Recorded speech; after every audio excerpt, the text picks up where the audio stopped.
Stay safe, I'm Uncle Ivan, and today I'm bringing you news about Bible study from the past month. Psalm 46 verse 4 mentions, "A river whose streams make glad the city of God, the holy dwelling of the Most High."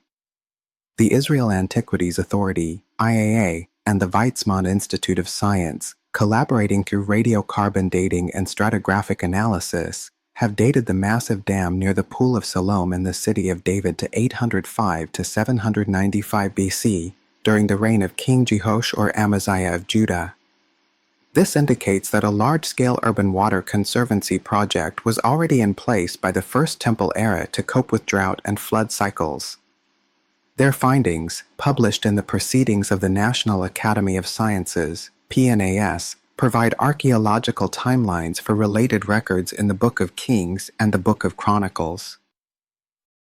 A team from Tel Aviv University has combined multispectral imaging and computer vision to develop an analytical tool that automatically separates parchment, ink, and background texture. Tested on approximately 20 fragments, the tool can identify differences in the handwriting of scribes, restore damaged characters, and reduce human interpretation bias. This provides a new tool for textual analysis, graphology, and scroll splicing, and also facilitates the cross-review of digital archives and cross-library data. Archaeologists excavated a luxurious manor house belonging to a Samaritan community dating back 1,600 years. Key discoveries within the manor include an exquisite mosaic floor decorated with geometric patterns and images of fruits and vegetables such as grapes, dates, and watermelons, an elaborate olive press, the technology of which is more similar to that found in Jerusalem than in Samaria, and a communal purifying bath, mikveh, used for religious purification. The significance of this discovery lies not only in its demonstration of the prosperity of the local Samaritan community during the Byzantine period, but also in the fact that the manor house's architectural changes over time suggest that the community may have experienced economic and social decline following the revolt against the Byzantine emperor in the 5th and 6th centuries AD. This material evidence provides a richer historical picture of Jewish-Samaritan relations after the New Testament era than is currently available in written records. A hoard of 4th century coins was unearthed in the Hukok cave in Galilee.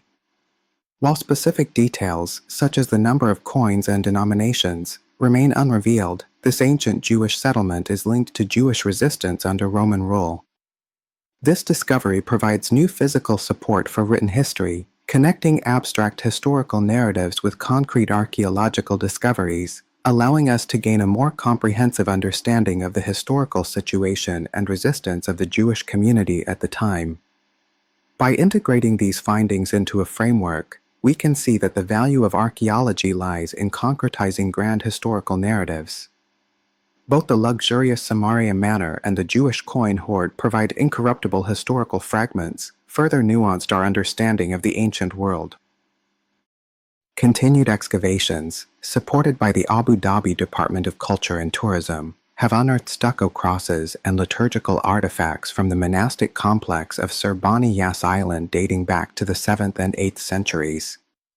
These discoveries further confirm the connection between the monastic tradition of the Nestorian Church along the Persian Gulf and maritime trade routes, expanding archaeological evidence for the territory of Eastern Christianity. High-resolution dating and text digitization techniques employed by water resources engineering are simultaneously reshaping our understanding of biblical urban development and textual transmission. Furthermore, materials from Samaria and the Persian Gulf monastic tradition expand the historical landscape and pathways of interaction between the surrounding communities of the biblical world and the early church. The Temple Mount Sifting Project announced a new discovery on September 3rd, a ceramic fragment bearing the impression of an ancient reed. This discovery follows the project's previous discovery of a clay seal inscribed, belonging to Jediah son of Isaiah, dating to the 7th to 6th century BC, possibly connected to King Josiah's servant Isaiah mentioned in 2 Kings 22 verse 12 and 2 Chronicles 34 verse 20. SBL Press's summer preview of new books features several compelling interdisciplinary topics. These include an analytical theology reader that integrates theology with contemporary philosophy, a collection of essays that constructs theologies of resistance and liberation through engagement with the daily practices of marginalized communities, such as Black theology, disability advocates, and queer South African clergy, and a monograph that re-examines Bonhoeffer's application of musical thought to theology and illuminates his latent pneumatology. Furthermore, a new book, Theology and Medicine in Conversation, explores topics such as faith and medicine, illness and healing, and pain and suffering. These publications reflect a significant trend in contemporary academic theology, moving beyond traditional textual criticism and doctrinal studies to engage theology in dialogue with diverse disciplines, including sociology, political science, philosophy, and medicine. This interdisciplinary approach demonstrates that scholars are striving to apply biblical wisdom to address complex challenges in contemporary society, such as social injustice, the oppression of marginalized groups, and ethical dilemmas in medicine.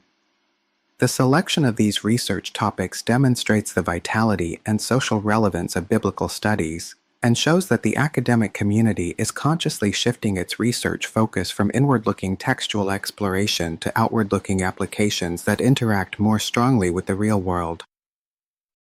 September 16th, the recent debate over the doctrine of penal substitutionary atonement continues to ferment within the Christian community, sparking concern and reflection on the doctrine of soteriology among scholars and believers. Supporters of this view, primarily from Reformed and other evangelical groups, view Christ's atonement, in which he bore God's righteous wrath on behalf of the world, as a core tenet of the gospel, emphasizing that this doctrine marvelously reconciles God's justice, wrath, grace, and love in the cross of Christ. However, many non-Reformed evangelical theologians, as well as mainline Protestant and Catholic theologians, have questioned this theory, arguing that penal substitutionary atonement lacks a solid biblical foundation and is a recent theological concept. They overimage God as a wrathful judge, undermining the revelation of God's love for the world. In response to this theological divide, pastors and scholars from various quarters have called for respectful, rational dialogue based on the love of Christ, grounded in biblical truth, and for mutual listening to explore the full meaning of Christ's salvation through the cross. This is love, not that we loved God, but that he loved us and sent his Son as an atoning sacrifice for our sins. 1 John 4 verse 10, may all believers firmly rely on God and continue to study his word. If you'd like to learn more about today's news or other content, please leave a comment below. Thank you for your support. I hope you will subscribe, enable notifications, and share to support the continuation of this channel.